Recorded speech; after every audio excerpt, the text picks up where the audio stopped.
¿Cómo están amigos? Muy buenas noches. Vamos a iniciar la sesión del día de hoy de nuestro curso Evaluación de Proyectos de Inversión. ¿Me escuchan bien amigos?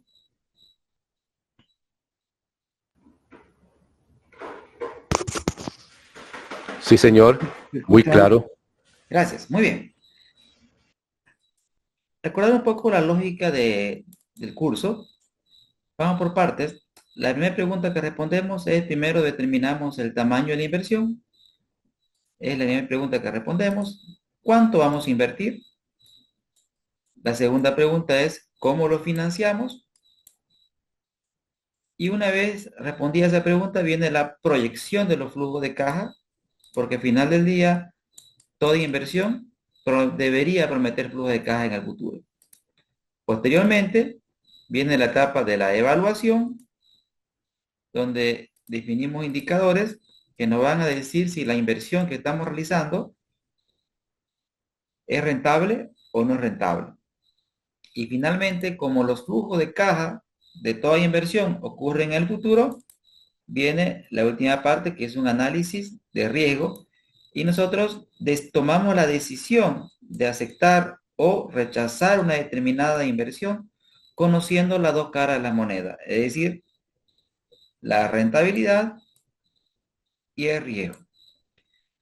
En la anterior sesión nos enfocamos en la evaluación, donde vimos los principales indicadores de evaluación, vimos la parte conceptual de lo que es el costo de capital y ahora lo que vamos a hacer es esta clase la vamos a dedicar a determinar esa esa tasa que permite actualizar los flujos de caja proyectados.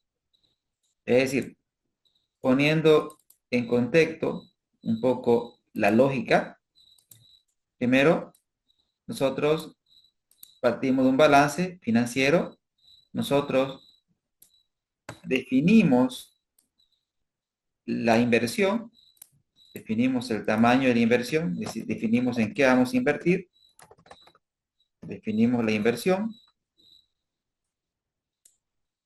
Ahora, la inversión que vamos a hacer promete generar en el futuro flujo de caja libre.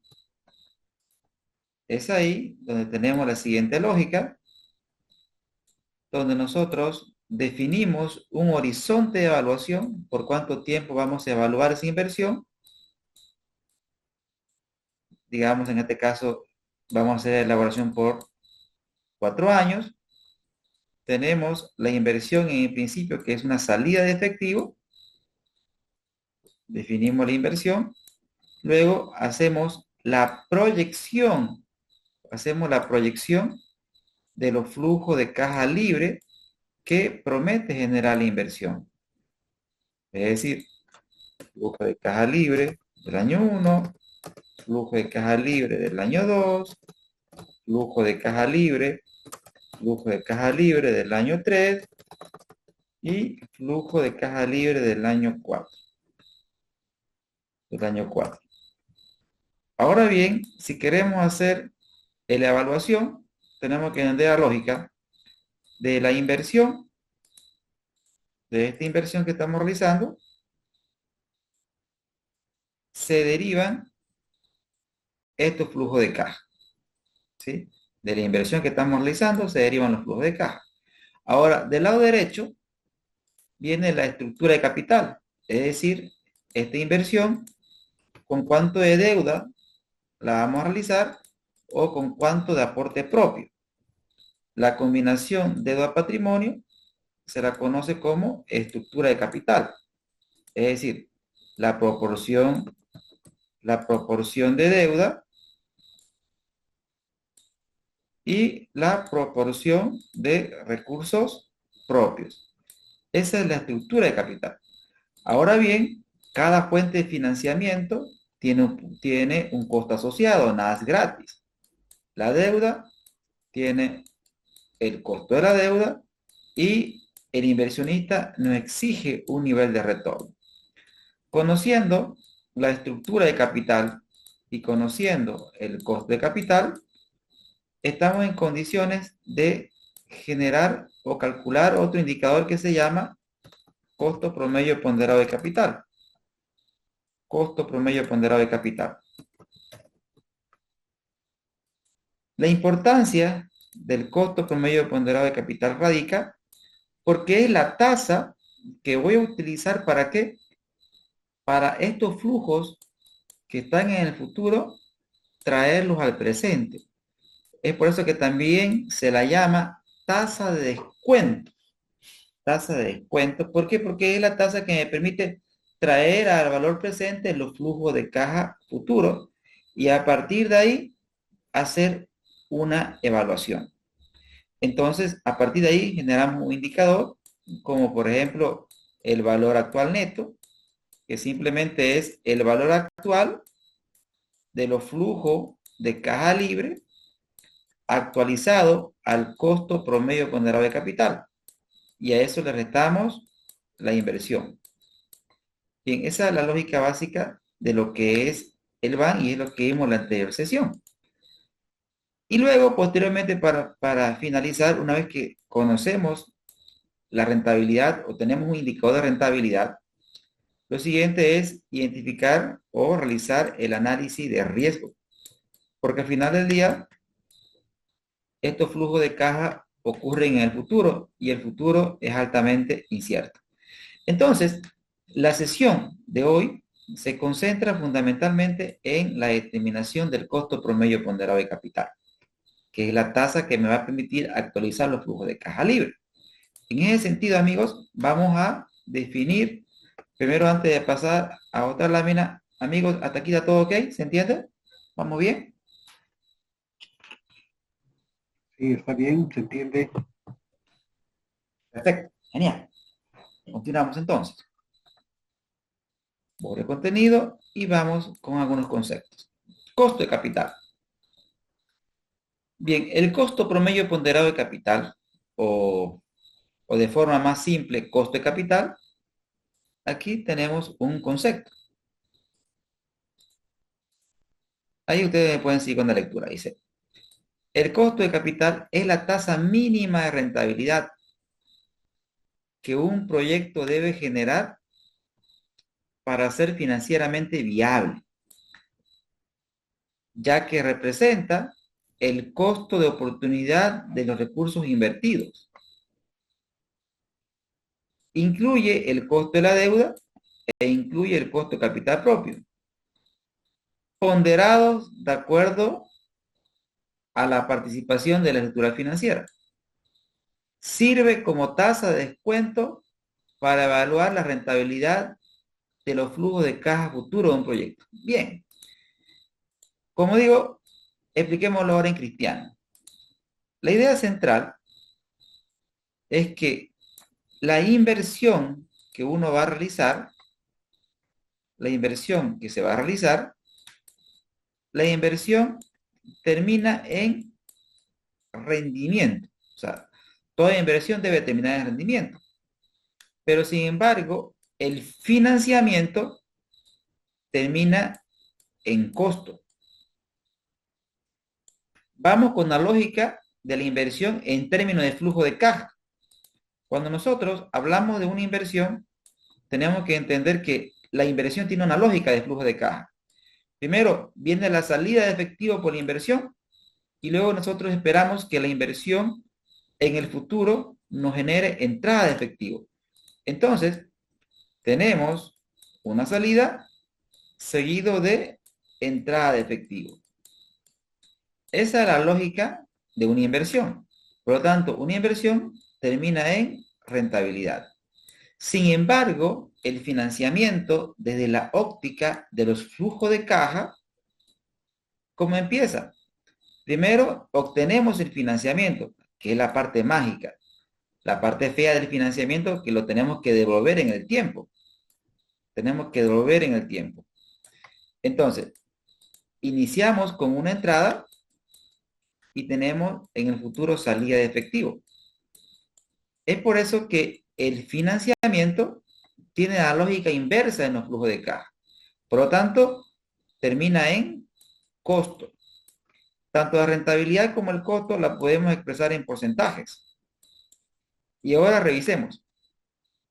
¿Es la tasa mínima de rentabilidad? Pues claro. O sea, lo mínimo que debería esperar es que mi rentabilidad sea igual al costo. Si la rentabilidad es igual al costo, ¿sí? Y yendo a la clase anterior, estamos diciendo que la TIR, o sea, si la TIR, si la tasa interna de retorno es igual al costo promedio ponderado de capital, estamos diciendo que estamos haciendo feliz a nuestros financiadores. ¿A quiénes? Estamos cubriendo con la deuda y estamos haciendo feliz al dueño. Estamos cubriendo con el dueño que hizo aporte capital y estamos cubriendo con la fuente de financiamiento externa, que es el banco.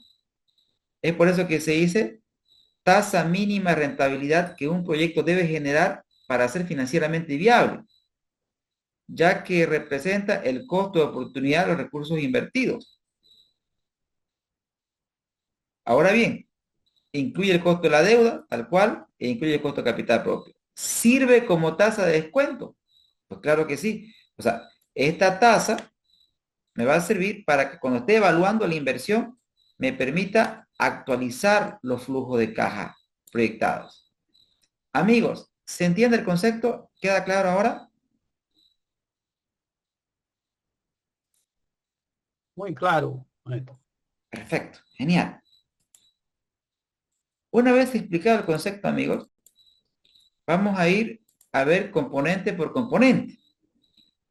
Primero vamos a hablar del costo de la deuda.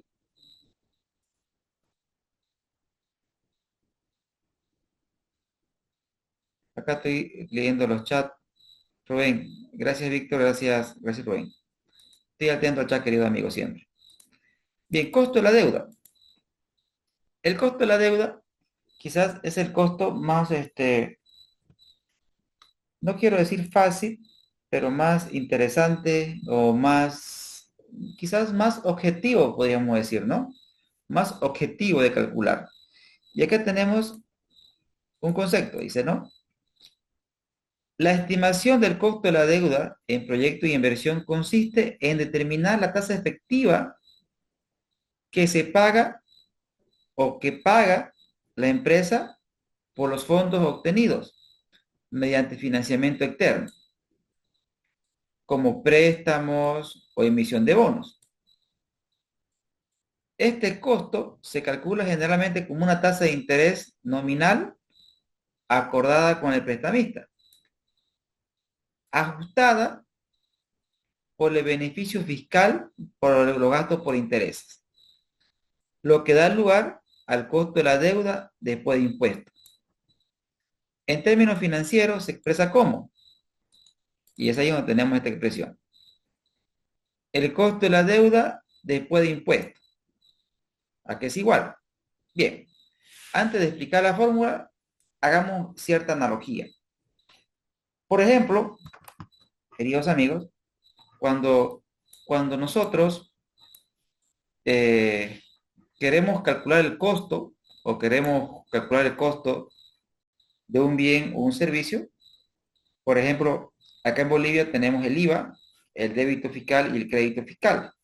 Es decir, cuando las empresas realizan ventas y el cliente paga, hay una parte de lo que paga el cliente que la empresa hace de agente de retención, o sea, es una parte para el Estado, es un impuesto. Pero para compensar el débito que se genera con las ventas, las empresas realizan compras.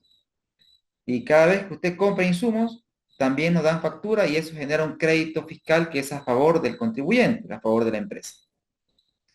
Entonces, cada mes se netea el débito con el crédito y se paga la diferencia. Esa lógica no es una lógica, o sea, ajena, es decir, funciona en todos los países. Lo que varía es la tasa y tal vez un poco la metodología de cálculos. Pero la lógica de los impuestos funciona en todos los países. Entonces, bajo ese contexto, si nosotros hacemos una compra, por ejemplo, en Bolivia, el crédito fiscal es 13%. Y por ejemplo, si usted produce un bien digamos, produce pan, y usted va a comprar harina para producir pan, y por la harina usted paga 100 bolivianos, 100 bolivianos, pero yo quiero saber el costo de la harina. El costo de la harina es realmente los 100 bolivianos que estoy pagando. Y la respuesta es no. ¿Por qué? Porque usted me va a dar factura y voy a tener un crédito fiscal que es 13%. O sea, 13 de estos 100, con 13 me voy a beneficiar como crédito fiscal. Entonces, mi costo va a ser 87. Entonces, cuando calculo mi costo del insumo, no voy a costear sobre los 100 que pagué, porque me estoy beneficiando de un 13. Entonces, bajo esa lógica, bajo esa lógica, cuando las empresas se financian con deuda, la deuda genera interés. La deuda genera interés. Y el interés hace que las empresas paguen menos impuestos. O sea, existe lo que se llama en finanzas un escudo fiscal. La deuda genera interés y el interés es deducible de IUE, de impuesto a las utilidades. Es decir, gracias a la deuda, las empresas pagan menos impuestos. Es por eso que, que la tasa de interés que me cobra el banco no puede ser mi costo. No puede ser mi costo. Es una buena aproximación del costo y de hecho es algo común cuando nos preguntan, ¿y cuánto te costó tu crédito? Directamente nosotros lo asociamos a la tasa de interés.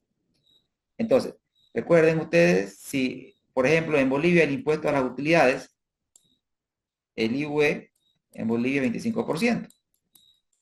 Si, por ejemplo, el banco me da un crédito y me cobra una tasa del 10%, entonces recordemos que siempre que hablamos de costo, ¿se acuerdan? Vamos un poquito atrás, estamos hablando de finanzas. O sea, todo lo que nosotros hablamos es de dinero. Y el dinero es un bien como cualquier otro. Y al ser un bien tiene un precio. Cuando nos financiamos, tenemos que pagar un precio por ese bien. El precio que pagamos por dinero se llama tasa de interés. O sea, la tasa de interés viene a ser el precio del dinero. Entonces, cuando un banco nos cobra una tasa de interés, básicamente es el precio del dinero para ellos. Ahora bien, este precio es para mí mi costo. Es una buena aproximación, pero no es mi costo. ¿Por qué?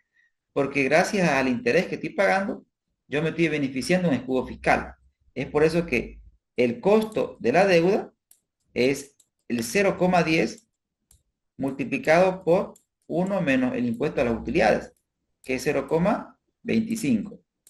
Es por eso que mi costo de la deuda llegaría a ser igual a 7,5%. Es decir, mi costo de la deuda, el costo de la deuda no es la tasa que me cobra el banco, sino a esa tasa que me cobra el banco, yo le tengo que restar el efecto impositivo. Ahora bien, tengo aquí una pregunta de César Rivera. Dice, buenas noches. ¿Cuál es la tasa de descuento más recomendable tomar en cuenta? Costo medio ponderal, riesgo país. Bueno, César hace una pregunta y la pueden leer, la voy a leer nuevamente para todos. Dice, buenas noches. ¿Cuál es la tasa de descuento más recomendable a tomar en cuenta? ¿La rentabilidad del líder del sector? Pregunta. ¿El costo promedio ponderado de capital? ¿La tasa de riesgo país? ¿La tasa de inflación? Más el costo de capital. Ahora, Rudy hace una pregunta, dice, ¿para todos los impuestos se aplica esto? Bien, Rudy, el impuesto a las utilidades, o sea, el cálculo de la metodología de cálculo contempla solamente el impuesto a las utilidades y va a depender del país. Por ejemplo, en Bolivia es 25%, entonces, por eso que multiplico por 1 menos 25%, pero va a depender del país. Por ejemplo, en Perú, ¿cuánto es el impuesto a las utilidades, amigos? 30, ¿30%? correcto, profesor. Perfecto. Aquí en República Dominicana, 27%. 27%, 27% en República Dominicana. Entonces, entonces va a depender, acá tengo Cecilia 28.5 me dice, ¿no? Entonces, sería la tasa que le cobran, ¿sí? Por uno menos, por menos el IUE. Ahora lo que voy a dejar pendiente la respuesta a César para más adelante, porque es una respuesta un poco extendida, César, que le voy a responder más adelante. ¿Listo? Bien. Ahora, bien. Ahora lo que voy a hacer, voy a dejar de compartir un poco mi pantalla y voy a abrir un Excel y voy a hacer una explicación acerca de la lógica del escudo fiscal. Dejo de compartir un momento. Dejo de compartir la pantalla un momento. SAS. Y voy a abrir un libro de Excel y les voy a hacer en un segundo una demostración. ¿Ya? Ahora mismo estoy compartiendo mi libro de Excel.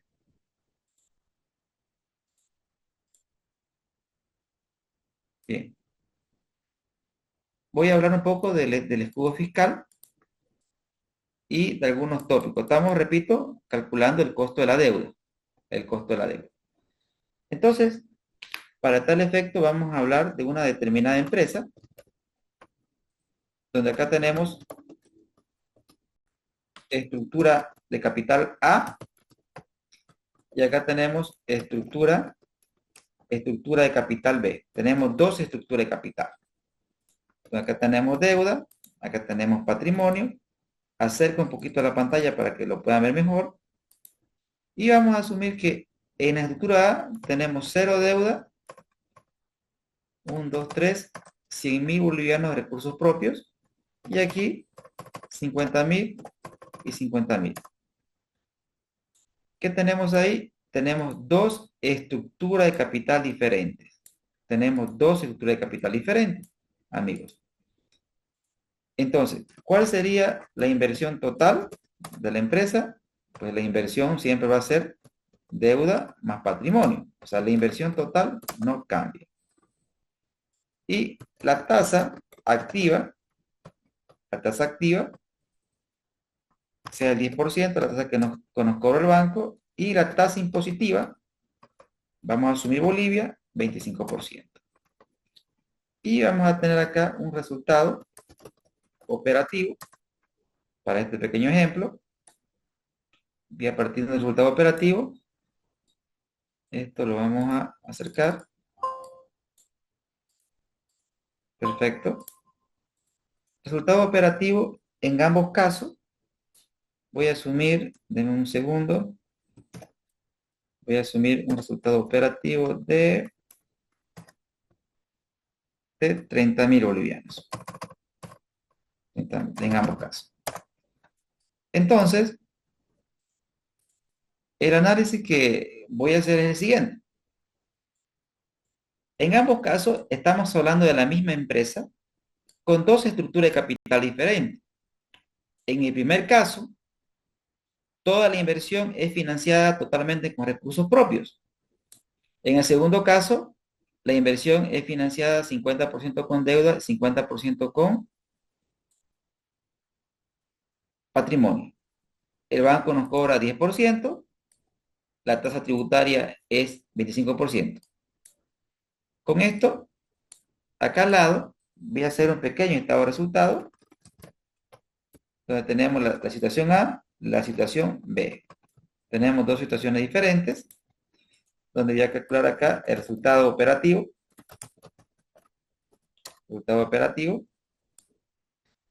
Y el resultado operativo, vean que es el mismo.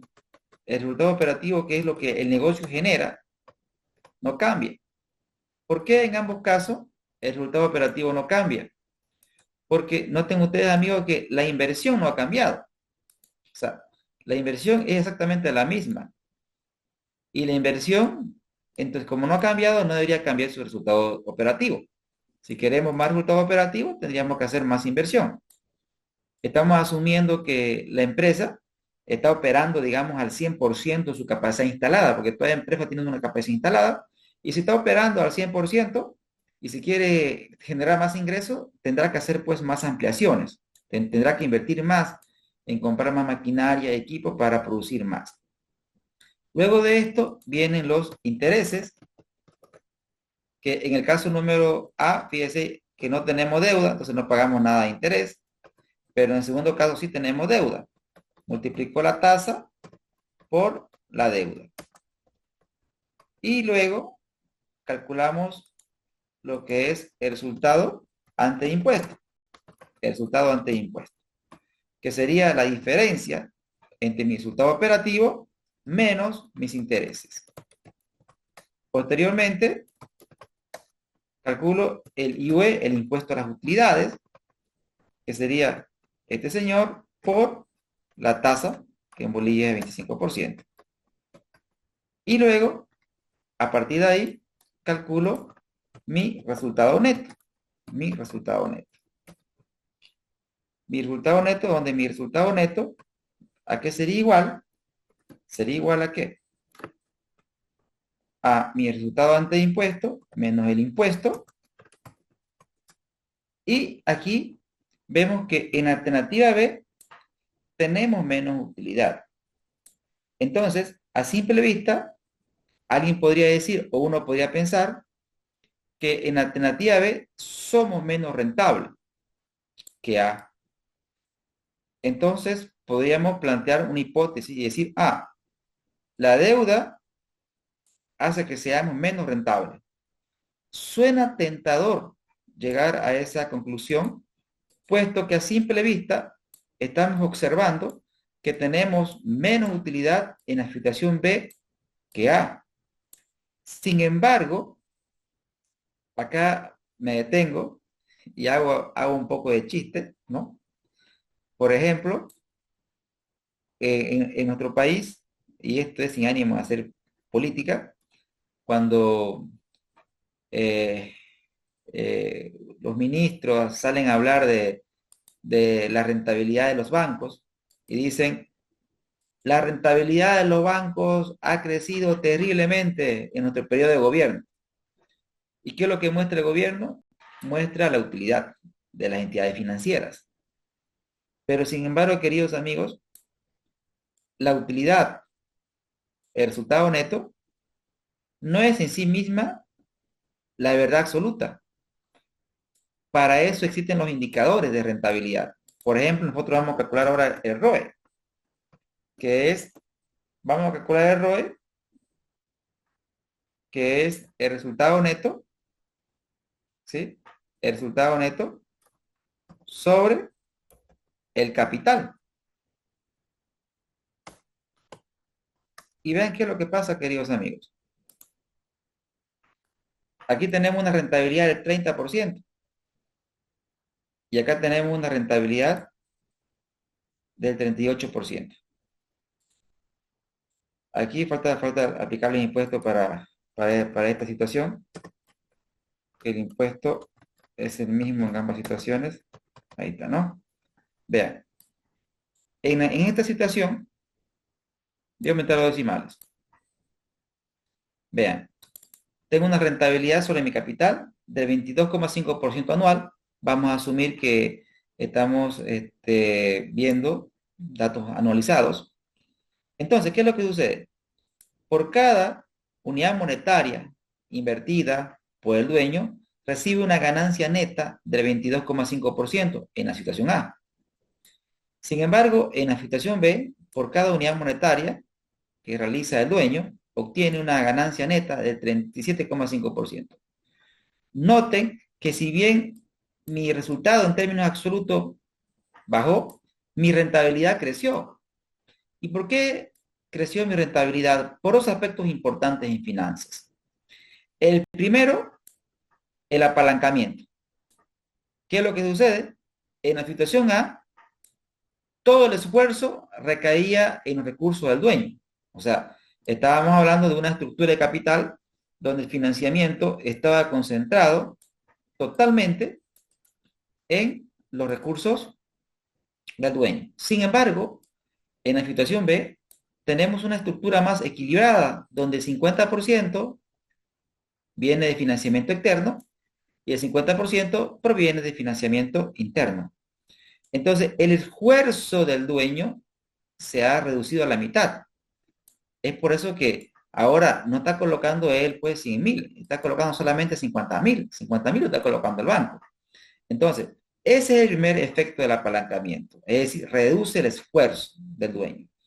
Y el segundo aspecto importante en finanzas es el llamado escudo fiscal. A ninguna empresa en su sano, ninguna empresa, ninguna persona en su sano juicio, o sea, asumiendo que los seres humanos somos racionales, les gusta pagar impuestos. Nadie paga impuestos. De ahí viene el nombre pues, de impuesto. Impuesto es obligatorio, ¿no es cierto? No nos preguntan si usted quiere o no quiere. Por eso se llama impuesto, porque nos imponen. Noten ustedes, amigos, que en la situación A pagamos de impuesto 7.500. En la situación B pagamos menos impuestos. ¿Cuánto menos? 1.250. ¿Qué quiere decir eso? Que gracias a la utilización de deuda, estoy dejando de pagar 1.250. Y a su vez, ese escudo fiscal, en finanzas se calcula de esta forma. Tasa por el interés. El interés. Es decir, el escudo fiscal sería la tasa tributaria por el interés. Bien, es la fórmula, es la forma de calcular el escudo fiscal. Entonces, cuando nosotros calculemos el escudo fiscal, simplemente es multiplicar la tasa por, por el interés. Ahora bien, ahora es por eso que mi costo no puede ser pues 10%. ¿Por qué no puede ser 10%? Porque me estoy beneficiando de un escudo fiscal. Es decir, esta deuda está generando interés. Está generando. Y el interés está haciendo que pague menos impuestos. ¿Cuánto menos? ¿Cuánto menos? Ahí tienen, 1.250 menos. De ahí es que viene la lógica de que cuando nosotros agarramos la literatura financiera, encontramos encontramos esta fórmula que nos dice que el costo de la deuda es la tasa por 1 menos la tasa impositiva.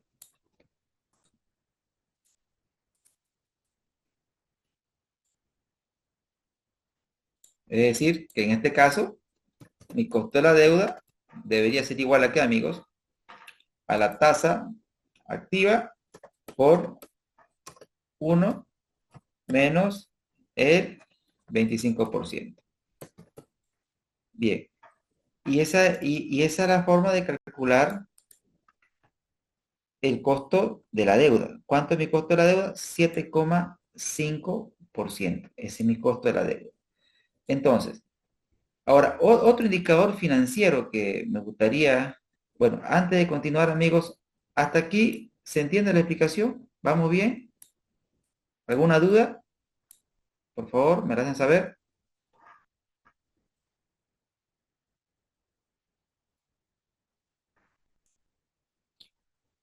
Ahí tengo un mensaje en el chat. Acá perfecto, mi Hernán. Andrés hace una consulta. Consulta. ¿Por qué no aplica el IVE para la estructura A? Buena la pregunta, Andrés. Eh, es que en la estructura A estoy asumiendo, Andrés, que no tenemos deuda, por lo tanto no aplica la tasa, la tasa. Gracias, Andrés. Gracias, José Manuel Domínguez. Muy bien, está todo claro. Perfecto, amigos. Voy a aprovechar el ejemplo, amigos, para, para calcular otra métrica financiera que se llama ROI, el retorno sobre la inversión. El ROI es un indicador poderoso, muy poderoso. ¿Y cómo se calcula el ROI? Es el resultado operativo por 1 menos el impuesto dividido entre la inversión. Es decir, ¿cómo calculo el ROI? al resultado operativo, lo multiplico por 1 menos la tasa tributaria y lo divido entre la inversión. Ahí tenemos el ROI. Veamos la importancia del ROI, queridos amigos. El ROI, queridos amigos, ¿y por qué les explico el ROI? El ROI es su primo hermano de la TIR. O sea, el ROI es el primo hermano de la TIR. Tengo otra consulta, Hernán.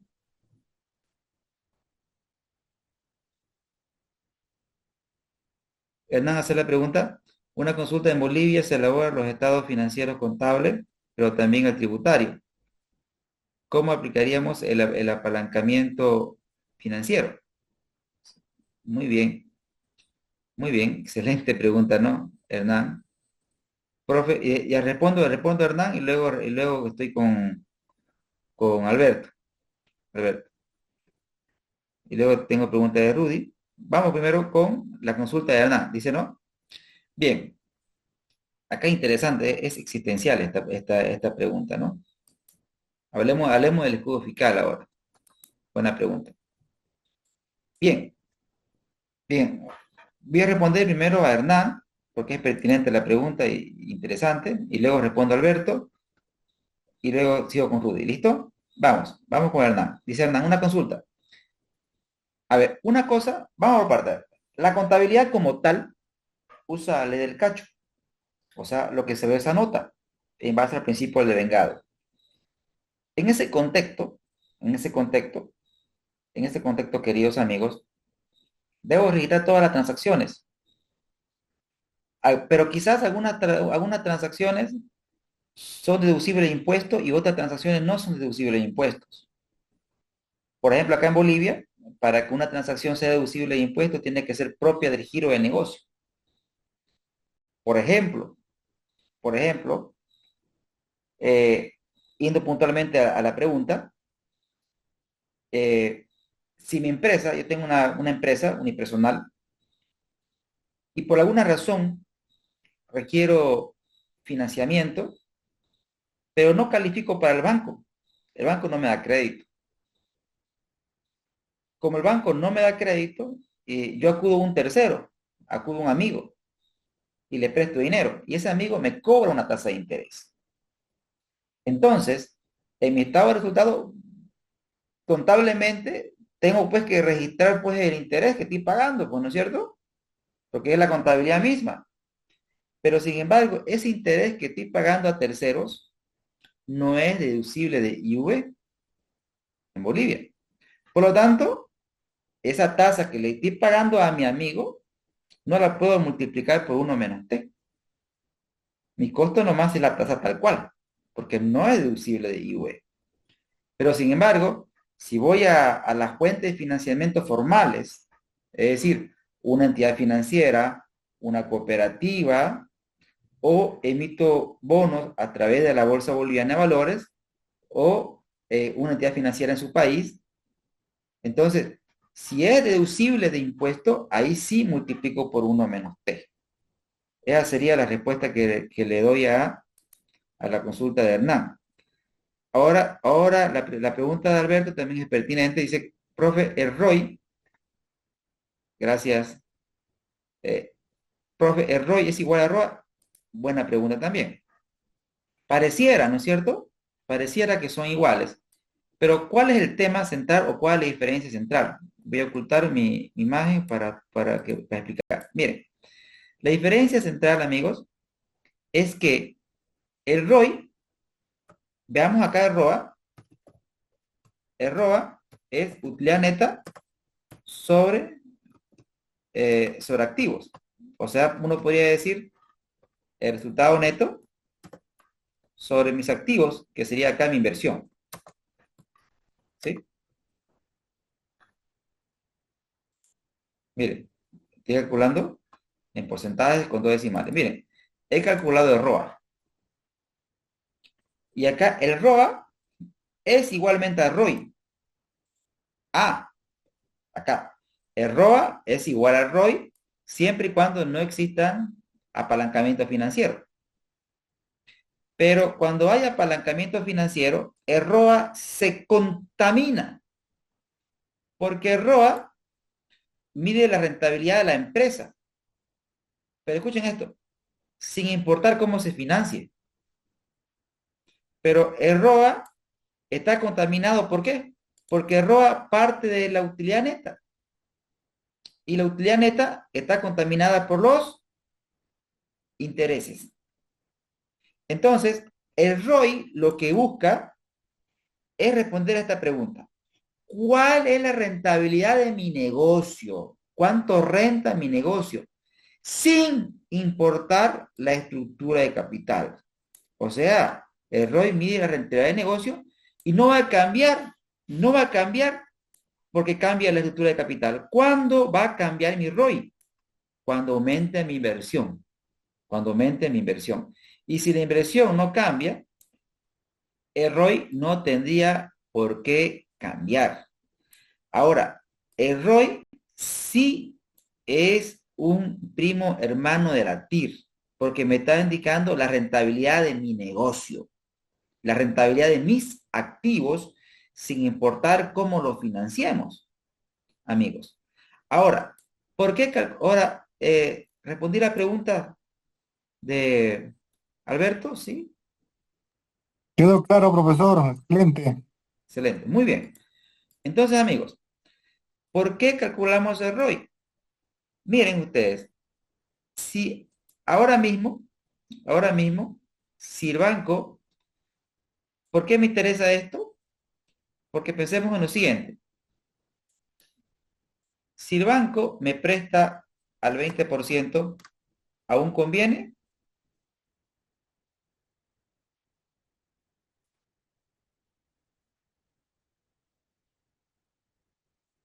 Si el banco me presta al 25%, vea qué pasa ahora, ¿nos conviene?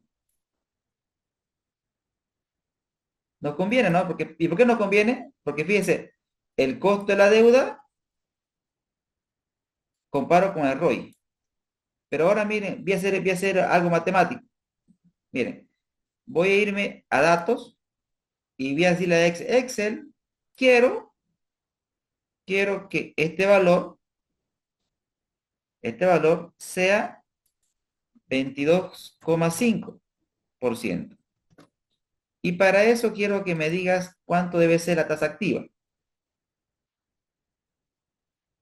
Aceptar. ¿Qué quiere decir este número? Amigos, quiere decir este número lo siguiente. Si el banco me cobra 30%, quiere decir que mi costo de la deuda es 22,5%. En ese caso, el apalancamiento no cambia mi rentabilidad. Es como mi tasa en diferencia. Ahora, si el banco me cobrara, digamos, 36%, ¿qué pasó con la deuda, amigos? ¿Contribuyó a generar más rentabilidad?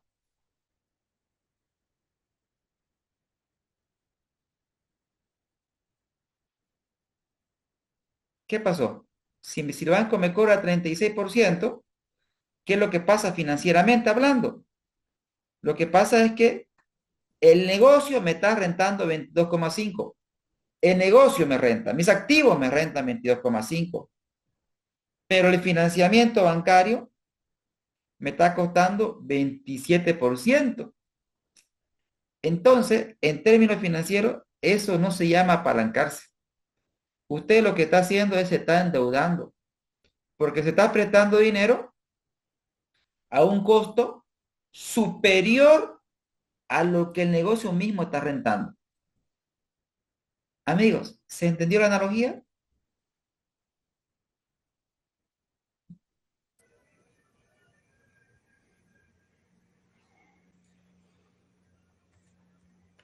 Gracias, Alberto. Sí, amigos, lo demás, ¿está todo bien? ¿Vamos bien?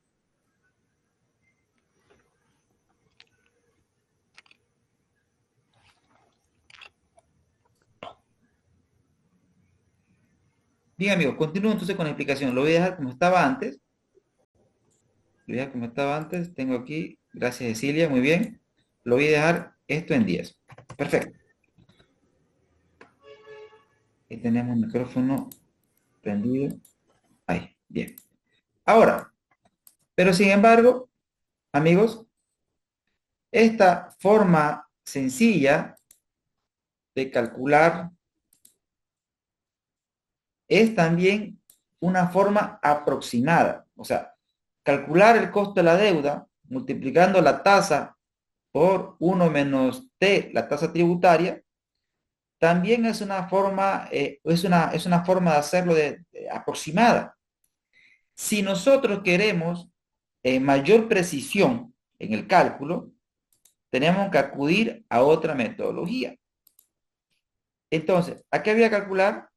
Voy a llamar a esta pestaña CODE, KD, aproximado. Aproximado. Y aquí voy a llamar KD real. Voy a calcular un costo de la deuda real, amigos. Y para eso voy a hacer un ejemplo.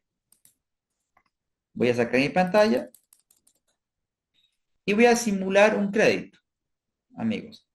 Voy a simular un crédito con ustedes.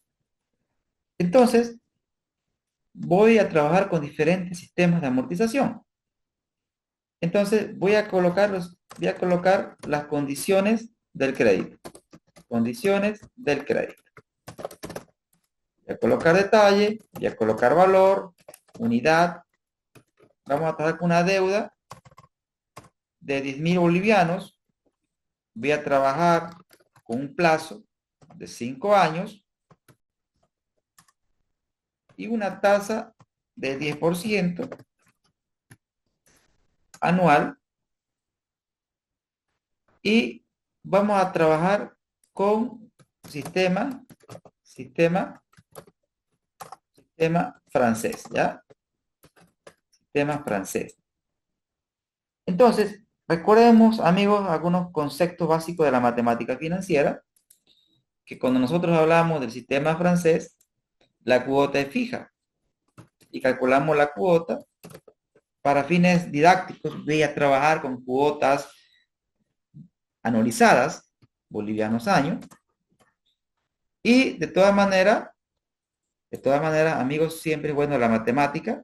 Acá voy a dejar la fórmula con la cual usted puede calcular la cuota. La cuota es igual a la deuda por la tasa sobre 1 menos 1 más la tasa elevado a la menos t. Entonces, esa es la forma, amigos, de que usted puede calcular la cuota.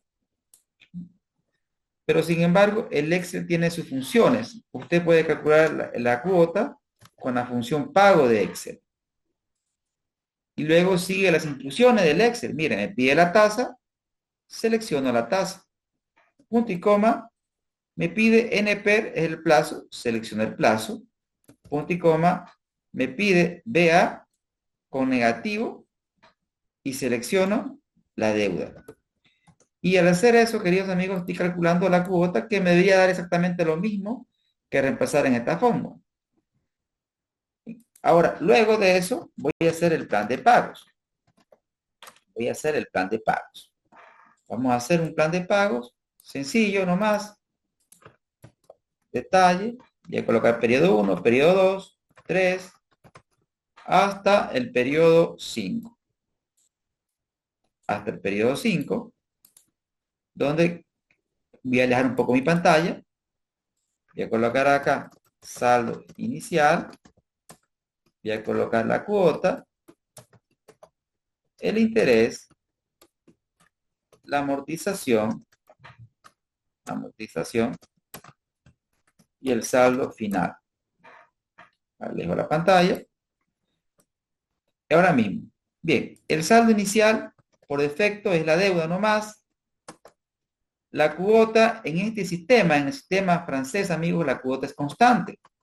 Entonces lo que voy a hacer, voy a colocar igual y voy a seleccionar la cuota Voy a seleccionar la cuota. Igual, selecciono la cuota e inmovilizo la cuota. Inmovilizo la cuota con la función F4. Usted puede apretar directamente F4 o Fn o la tecla función y luego la tecla F4.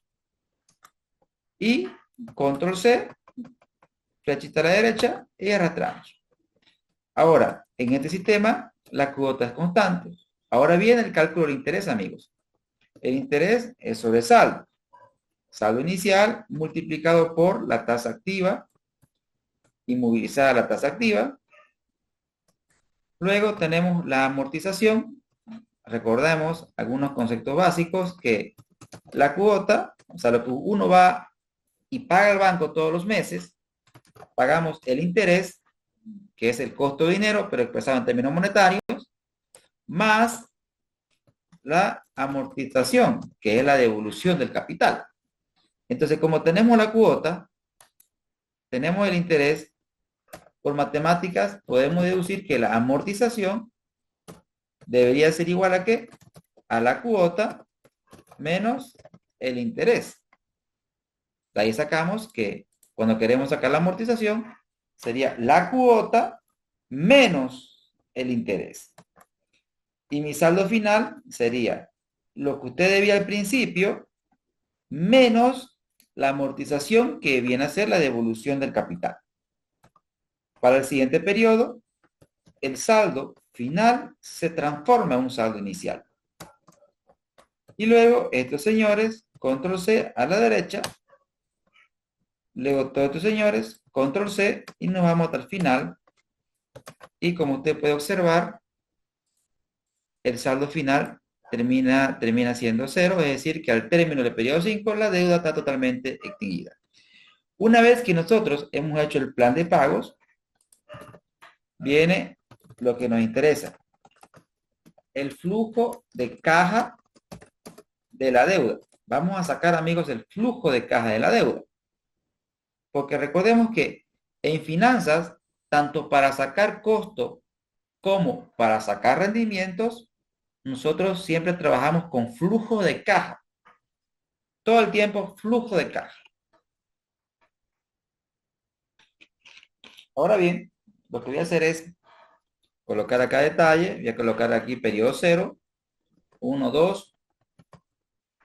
Y voy a arrastrar esto hasta el periodo 5. Hasta el periodo 5. Y acá voy a colocar primero el préstamo, que viene a ser una entrada de efectivo, porque esto lo estamos viendo desde la óptica de la empresa, menos la amortización, que viene a ser una salida de efectivo, por eso lo vamos a colocar con negativo,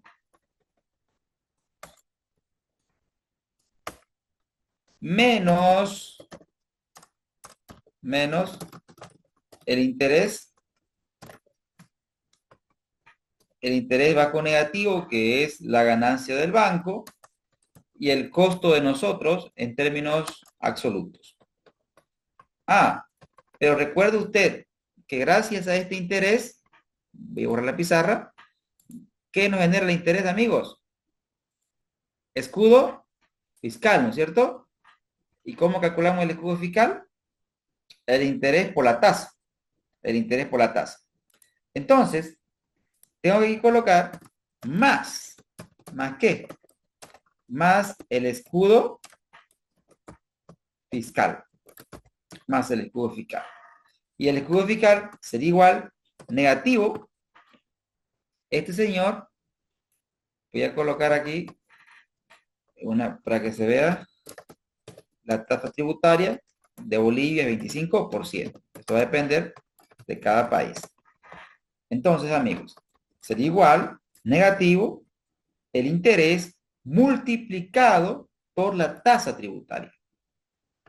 Inmovilizo la tasa tributaria para que usted pueda hacer el ejercicio con la tasa de su país. Cambia acá su tasa y cambiaría todas las operaciones.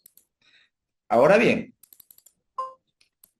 ya con eso, usted calcula el flujo de caja de la deuda.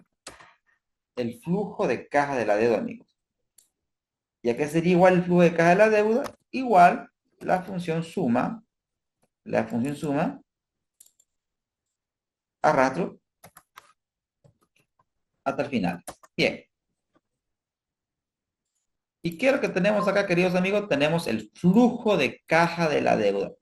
Note usted los gráficos que expliqué en el principio, al inicio de la sesión, cuando estábamos, bueno, cuando estábamos hablando, y aquí lo voy a repetir nuevamente, voy a bajar un poquito, porque vista, voy a quitar la línea de cuadrícula, y nuevamente voy a hacer el gráfico que algunos ya están acobardados del mismo gráfico, pero funciona para poder entender la lógica de todo esto.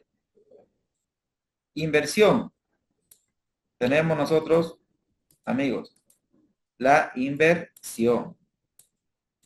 Tenemos el financiamiento, que puede ser a través de deuda, patrimonio.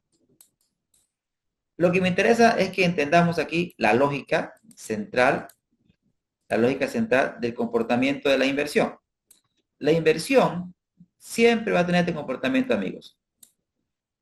Una salida seguido de entradas.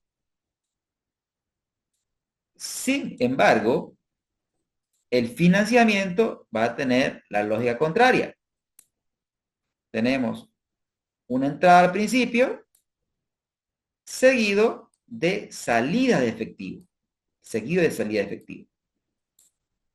Es por eso que decimos que la inversión va a terminar en un rendimiento y el financiamiento va a terminar en un costo. Ahora, recordemos nuestra clase anterior. Cuando teníamos inversiones, ¿cómo sacábamos el rendimiento? A ese rendimiento, en foto le llamamos TIR. TIR. O sea, ¿qué nos muestra la TIR? El rendimiento de nuestra inversión. Eso nos muestra la TIR.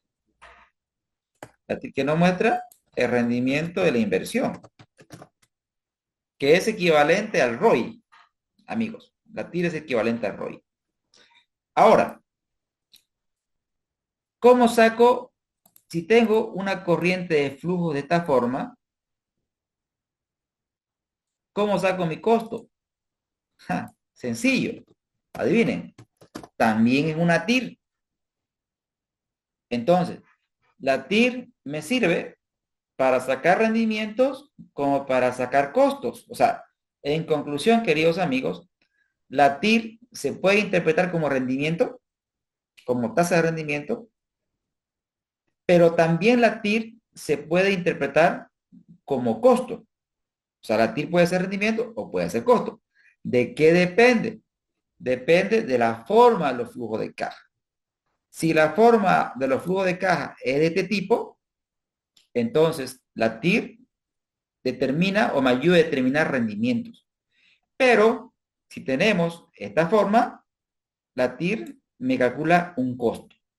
Como nosotros ahora mismo estamos hablando de financiamiento, estamos hablando, amigos, estamos hablando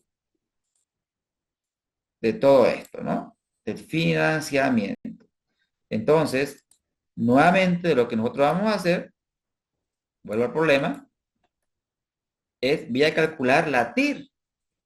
Entonces, el costo de la deuda, amigos, viene a ser la TIR del flujo de caja de la deuda. ¿Sí? Antes de seguir, primero, el costo de la deuda, el costo de la deuda aproximado, ¿cómo lo calculamos? El método aproximado. Voy a colocar nuevamente la fórmula ahí al ladito, de la forma aproximada. El costo de la deuda es igual a la tasa por 1 menos la tasa tributaria, ¿no? Esta es la fórmula que vimos hace rato nomás. Entonces, amigos, el costo de la deuda va a ser igual a ¿qué? A la tasa por 1 menos la tasa tributaria, que en bolilla es 25%. Entonces, el costo de la deuda sería tan solo 7,5%. Pero esta es la tasa aproximada, el costo de la deuda aproximado. Acuérdense, 7,5%. Ahora, nosotros queremos sacar el costo de la deuda real. El costo de la deuda real. El costo de la deuda real. ¿Y cómo lo hacemos, amigos? Entonces, es una TIR también. Es una TIR. Es una TIR. Igual TIR y selecciono los flujos de caja. Enter. Dos decimales. Y nos damos cuenta que el costo de la deuda es 7,5.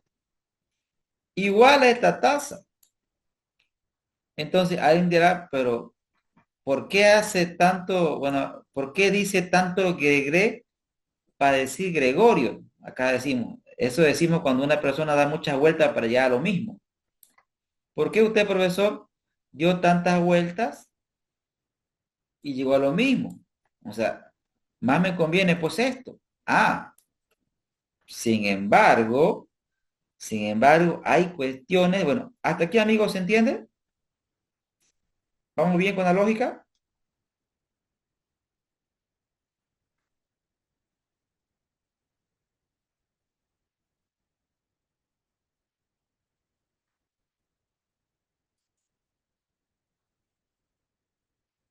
Gracias, Rodrigo. Gracias, José. Muy bien. Gracias, Gonzalo. Perfecto. Muy bien. Gracias, Gonzalo. Entonces, gracias, Hernán. Gracias.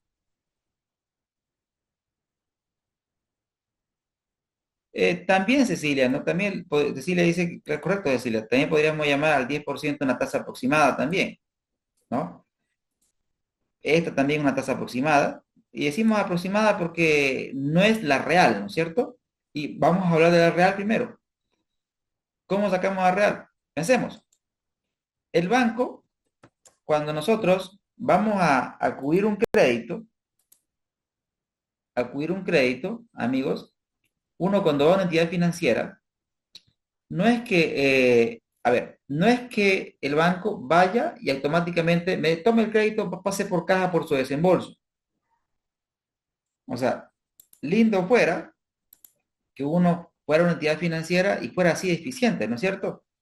Pero sin embargo, en entidad financiera vamos a dar un crédito, que llene el formulario, que falte el requisito, que venga usted, vaya usted, vamos a visitarlo, no necesita un garante, el garante tiene que tener esto.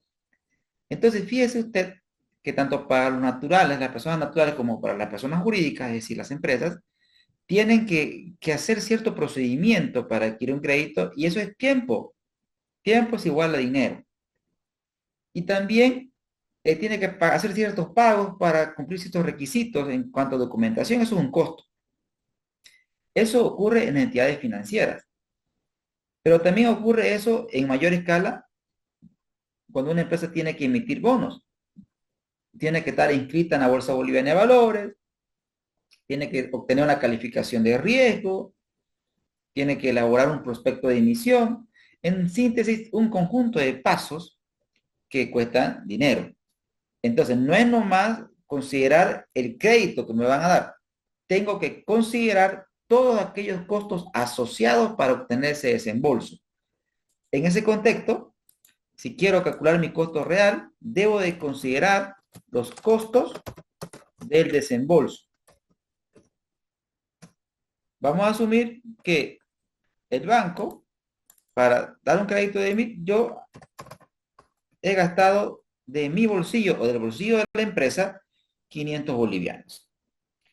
Además, recuerden que un banco tiene una tecnología crediticia orientada a que no perder. Y si el titular de crédito fallece, el banco nos hace tomar un seguro de gravamen. Y adivinen quién lo paga el seguro. En otro país, el seguro lo paga el cliente en la cuota. Vamos a asumir que el seguro sea de 800 bolivianos año. Entonces, fíjese, debo de considerar, ¿cuál es el mensaje? Debo de considerar todos los costos que he incurrido para obtener el crédito, tanto como natural y también como persona jurídica. Y tengo que considerar todos los costos asociados que el banco me lo va a cobrar. Entonces, que cuando calculemos nuestro flujo de caja, ¿qué pasa? Tengo que colocar acá menos del seguro, amigos. ¿Sí? También tengo que tomar en cuenta el seguro. Igual negativo y selecciono el seguro. Pero sin embargo, el seguro, amigos, también es deducible de impuesto. Menos el seguro, ¿sí? Menos el seguro. O yo puedo hacer lo siguiente mejor, menos, coloco menos la suma de estos dos, menos la suma de estos dos, multiplicado por la tasa tributaria, ¿sí? Menos la suma de esos dos, multiplicado por la tasa tributaria. Y arrastro, ¿sí? Ahora bien, también tengo que considerar menos, menos el costo, menos el costo del desembolso, menos el costo del desembolso. Igual, eso va a ir con negativo, porque es una salida de efectivo. Entonces, caray, mi costo real, en este caso, amigos, vean que no había sido 7,5, ¿no? ¿Sí? Mi costo real había sido mucho más. Había sido 18,36. ¿Por qué? Porque debo de considerar los costos asociados a recibir ese desembolso de efectivo. Debo de considerar el seguro que va a ser cargado en la cuota. Esto en el caso de un financiamiento bancario. Y si hago un financiamiento a través del mercado de valores, también existen gastos que debo de pagar de manera anual a la Bolsa Boliviana de Valores o a la bolsa de su país de origen, menos más el pagar la inscripción en la bolsa, si no, tengo que pagar el mantenimiento, es decir, estar constantemente ahí, ¿correcto? Entonces, esta es la forma correcta, queridos amigos, de poder calcular el costo de la deuda. Repito, en finanzas, tanto para calcular costos como para calcular rendimientos, tenemos que armar flujo de caja. Ahora mismo he hecho un ejemplo bajo la metodología del sistema francés. Quiero hacer una analogía, pero antes de seguir con la analogía, pregunto amigos, ¿se entendió amigo la lógica? ¿Vamos bien?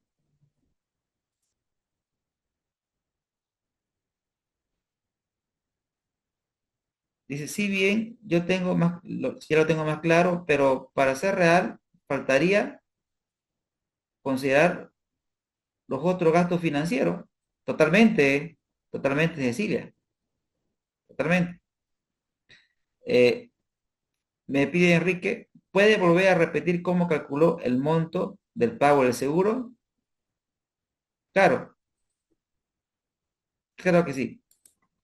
El cálculo del seguro, en este caso, en la práctica tendría que ver el contrato de seguro, porque cuando me dan un crédito, tengo que firmar un contrato, ahí tengo que ver cuánto me van a cobrar. En este caso, no fue un cálculo el que hice, sino coloqué un costo aproximado de 800 bolivianos años. No fue una operación matemática en este caso, de igual manera que el costo del desembolso. No fueron operaciones matemáticas, fueron datos que he incluido bajo un criterio, ¿no? ¿sí? Y en cuanto a, eso eran las preguntas que tenía, ¿qué más me preguntaban? ¿Todo bien, me dice Rodrigo? Y como te dice Cecilia, sí, bien, lo tiene más claro, pero faltaría considerar otro. Claro que sí, miren, por ejemplo, ¿qué faltaría incluir acá? Si queremos ser un poquito más finos. En Bolivia existe, no sé en sus países, en Bolivia tenemos que, que realmente la tasa de un crédito está compuesto de dos tasas. Tenemos una tasa que es la fija, tasa fija, más la TRE, la tasa de referencia. Donde en Bolivia, generalmente para la mayoría de los créditos, el primer año la tasa es fija y ya para el segundo año se aplica la tasa de referencia, ¿sí? En Bolivia solamente los créditos de tipo productivo y de vivienda social se encuentran exentos de la TRE. Todo lo demás crédito la afecta la TRE. En consecuencia, si la tasa de referencia varía, también debería variar mis cuotas. También, obviamente, varía el interés. En este caso, no he trabajado con la TRE porque lo que estoy buscando es que se entienda la esencia misma de lo que es el cálculo de la deuda, queridos amigos. E igualmente en sus países, si existe algún costo que viene incluido en la cuota que no he considerado, ustedes lo consideran en el flujo de caja. Porque la idea es considerar eh, tanto las ayudas tributarias como todos los egresos que son inherentes al crédito que ustedes han adquirido. Bien, amigos, ahora lo que voy a hacer es lo siguiente. Voy a hacer la misma analogía, voy a copiar todo este formato, amigos, y voy a trabajar con los otros sistemas de amortización. Control C, Control V. Y aquí le voy a cambiar el nombre. Le voy a llamar sistema alemán. Vamos a hacer el alemán. Y en sistema alemán, queridos amigos, existen algunos cambios. En el sistema alemán, lo que es fijo ya no es la amortización. Perdón, ya no es la cuota en el sistema alemán. Sistema alemán o también llamado sistema de cuota variable. En el sistema alemán, lo que es fijo, amigos, es la amortización. La amortización. Lo que es fijo es la amortización. ¿Y qué es la amortización? ¿O cómo determino la amortización en términos bien sencillos? La amortización, queridos amigos, aquí voy a colocar la fórmula. La amortización es igual a que a un cociente donde usted tiene que dividir la deuda sobre el plazo. O sea, la amortización vendría a ser el cociente entre la deuda y el plazo. Entonces, esa es la fórmula que me permite determinar la amortización. Es decir, divido la deuda entre el plazo, amigos. Ahí tenemos la amortización, donde tenemos que armar nuestro plan de pago que ahora va a tener ciertos cambios. ¿Qué cambios? En que el saldo inicial va a seguir siendo la deuda, pero ahora lo que es constante ya no va a ser la cuota, lo que es constante va a ser la amortización. Es decir, coloco igual, selecciono la amortización e inmovilizo con la función F4. Doy un Enter y arrastramos, amigos. Ahora, el interés siempre va a ser sobre saldos. Saldo inicial por la tasa de interés activa. E inmovilizo. Tenemos el interés, tenemos la amortización. La cuota, por definición, va a ser la suma del interés más la amortización. Y el saldo final es igual al saldo inicial menos la amortización. Y para el siguiente periodo, el saldo final se va a transformar en un saldo inicial. Y ya esto, control C a la derecha, seleccionamos todo, control C, nos vamos hasta el final, y esa es la magia del Excel que repite las operaciones y no necesariamente lo tengo que hacer de nuevo, ¿no?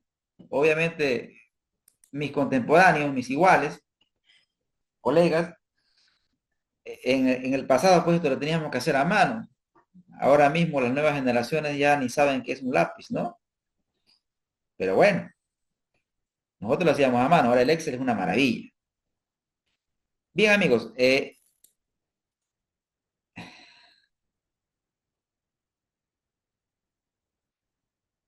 Germán hace una pregunta impertinente, ¿no?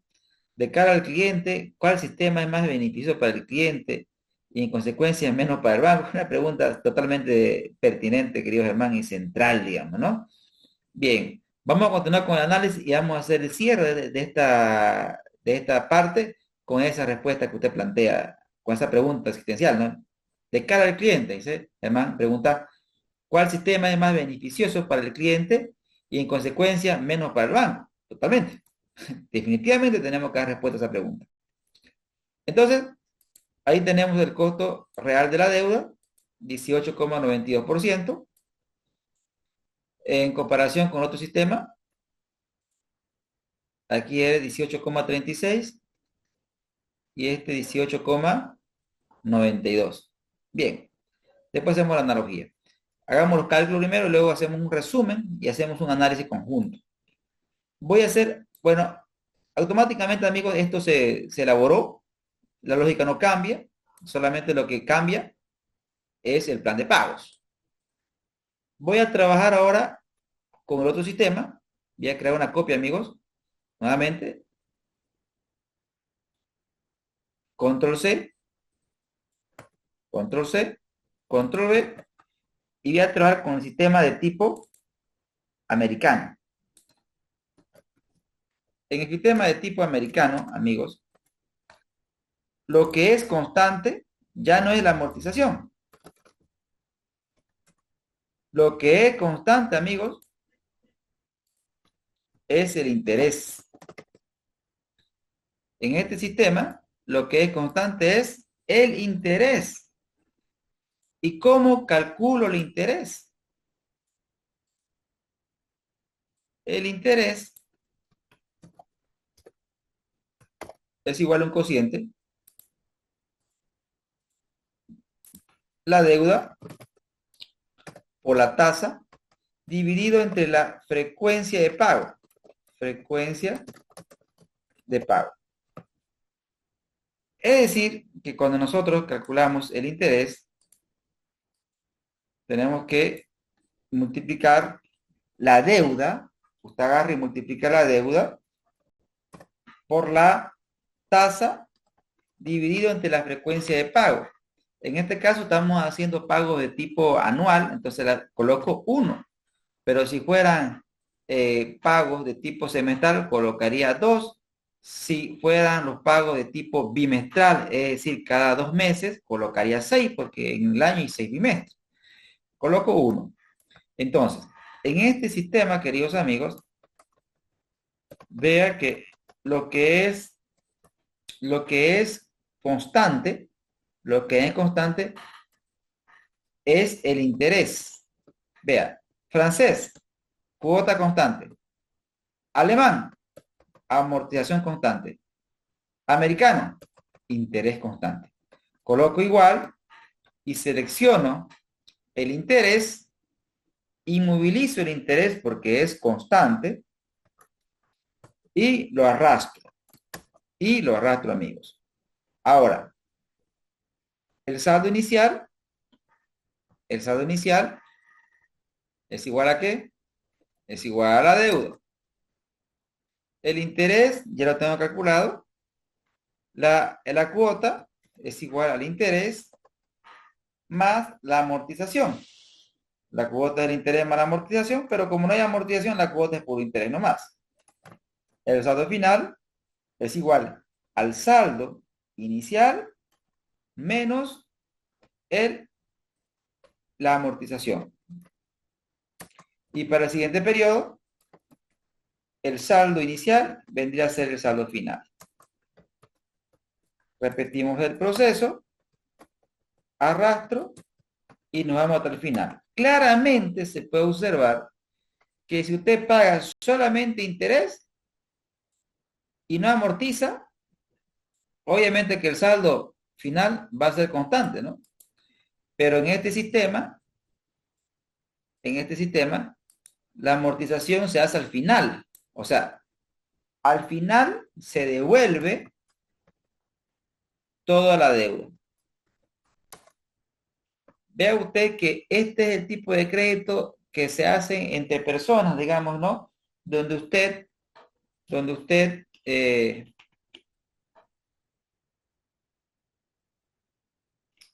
se presta dinero y por ese dinero usted paga una tasa de interés, ¿sí? Eh, y todos los meses usted paga el interés y recién al final devuelve toda la deuda. Entonces, ese es un tipo de crédito de sistema americano. Ahora, todo lo demás se actualiza, amigos. Todo lo demás se actualiza. Obviamente hay una única amortización al final. Pero acá lo que me interesa a mí es analizar el resumen. Ya sea un resumen. Donde en el resumen voy a responder la pregunta del colega. Detalle. Interés. Costo. Bien.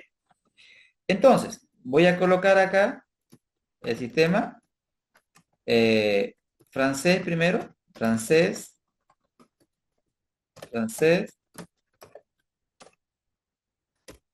alemán y americano. ¿Listo? Entonces, el análisis simple, decimos, ¿no? En el francés, yo quiero saber cuánto pago de interés. Y nos vamos a francés, amigos. Nos vamos a francés, que es el primero, ¿no es cierto? El francés, y usted sumamos los intereses. Nos vamos al alemán y también sumamos los intereses. Nos vamos al alemán, buscamos al alemán.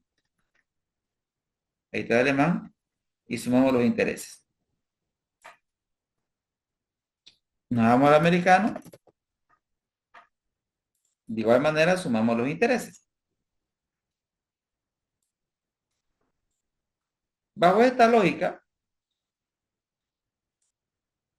el mejor sistema, ¿cuál sería, amigos?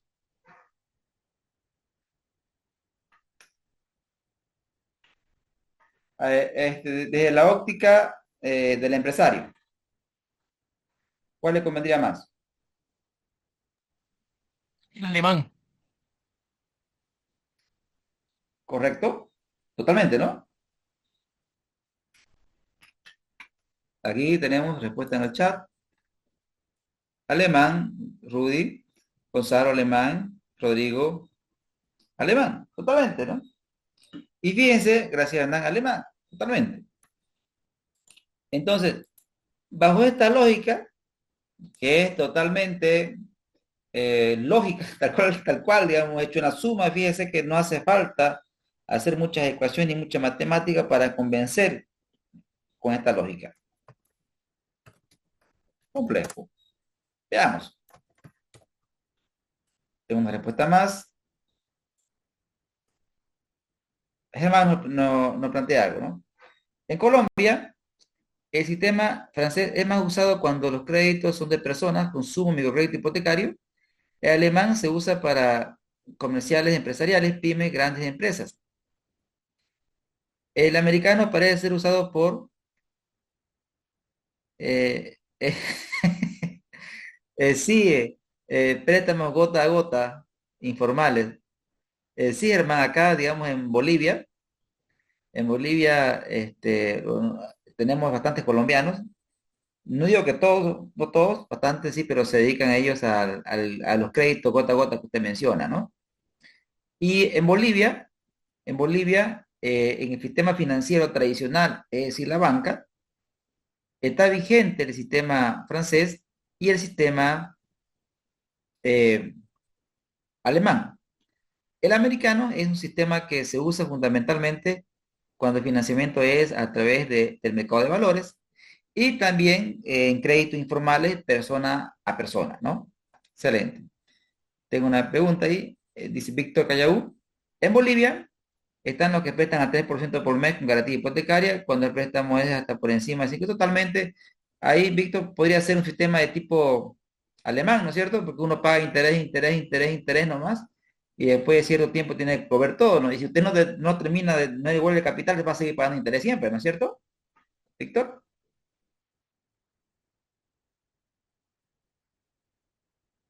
Bien, bien, amigos. Entonces,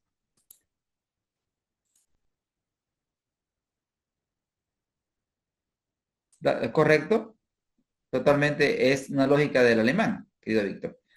Entonces, perdón, del americano. Ahora, el costo, ahora vamos a la parte técnica. El costo de la deuda del sistema francés, desde el punto de vista técnico, ¿cuánto es? Acá tenemos el costo, chicos, colegas, francés, ahí está el francés. Luego tenemos el costo del alemán. Vean que aquí tenemos el alemán y acá tenemos su costo. Ya tenemos su costo.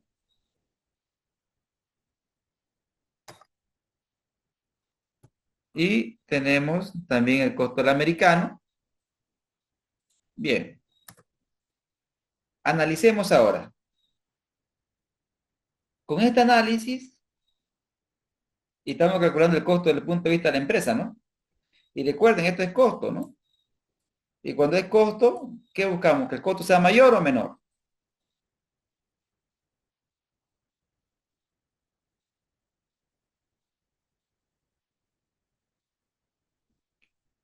Amigos, aquí tengo las respuestas. Menor, totalmente, totalmente, ¿no? Gonzalo Rudy. Entonces, ¿cuál sería el mejor sistema? ¿No les parece que hay una contradicción, amigos?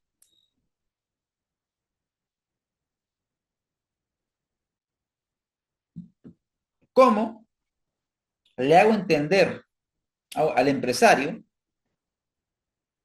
que pese a que paga más interés, le conviene el americano? Por el escudo fiscal. Es una respuesta, totalmente. Pero filosofemos entre todos. A ver, hagamos esta analogía, porque siempre las explicaciones con analogía funcionan muy bien. Y hagamos esta analogía. Imagínense que, que en Bolivia la tasa máxima permitida es 36% anual. 36% anual. Ya por encima de esa tasa se considera un crédito de tipo ilegal. Ahora, dada que en Bolivia el 80% de la economía es informal y que si bien la tasa de desempleo en Bolivia es muy baja, pero el empleo no es de calidad, solamente un 20% de los asalariados tiene beneficios sociales. En consecuencia, si la gran parte de la población no tiene estabilidad laboral, no es sujeta de crédito. Pero sin embargo, las personas requieren recursos todo el tiempo, una enfermedad, la compra de un bien y pues no tienen dinero y quieren el bien, acuden al crédito de personas que obviamente no forman parte del sistema financiero. Y obviamente cobran tasas del 5% mensual, digamos, ¿no? 5, 3, 4, hasta 10% mensual suelen cobrar. Pero vamos a la siguiente lógica. Usted quiere dedicarse a prestar dinero, pero quiere estar en el marco de la ley. Y saca un crédito hipotecario un crédito hipotecario. El banco le cobra 5% anual. y le da $100,000. Y usted se dedica a prestar dinero. Y usted quiere trabajar dentro del marco de la ley. En consecuencia, a usted le costó el dinero 5%. Y usted lo presta al 36%. Tiene un margen financiero bruto de 36 menos 5, 31%. ¿Estamos amigos con el ejemplo?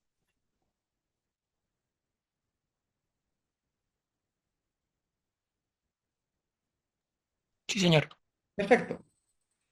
Amigos, bajo ese contexto, pregunto, usted, que fue la persona que adquirió el crédito, ¿tendría incentivo para devolver el capital al banco rápido? Pregunto. ¿Tendríamos algún tipo de incentivo? No,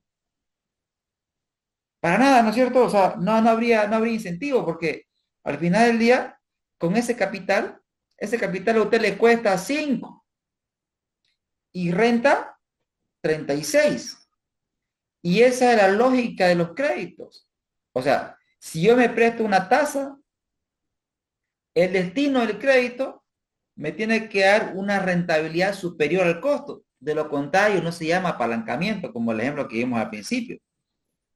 Para que exista apalancamiento, el destino del crédito tiene que darme una rentabilidad superior al costo. Y bajo esa lógica de razonamiento, el sistema que más le conviene a la empresa es el sistema que posterga lo más posible la devolución del capital, porque con ese capital la empresa está trabajando y está rentando muy por encima del costo de la deuda. Es en ese sentido que el mejor sistema para una oh, empresa es claramente el americano. Y fíjense que el americano es el sistema fundamentalmente que ocupa la bolsa de valores.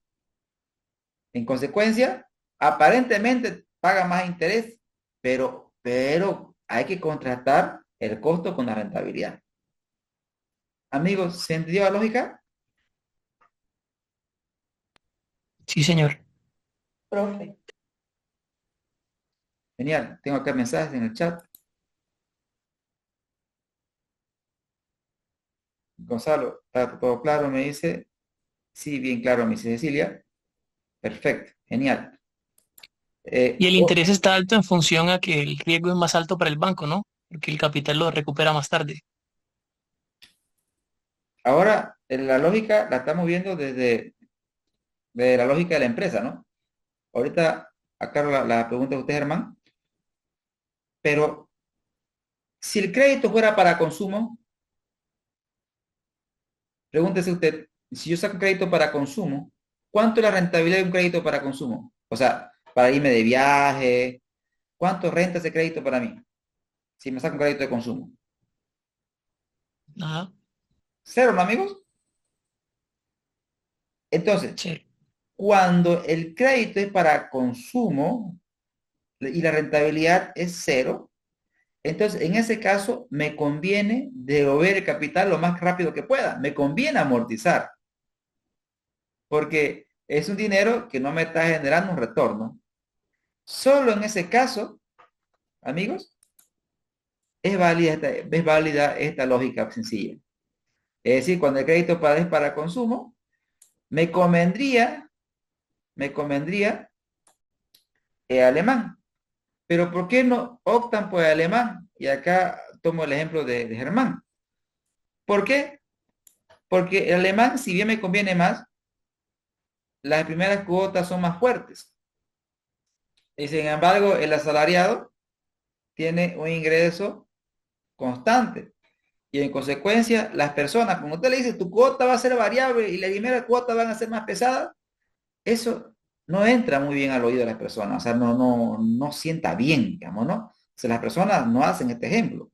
Todo les convendría más claramente el alemán, pero optan por el francés. ¿Por qué? Porque la cuota es fija, ¿no? Amigos, ¿se entendió esta parte de la clase? ¿Está clara?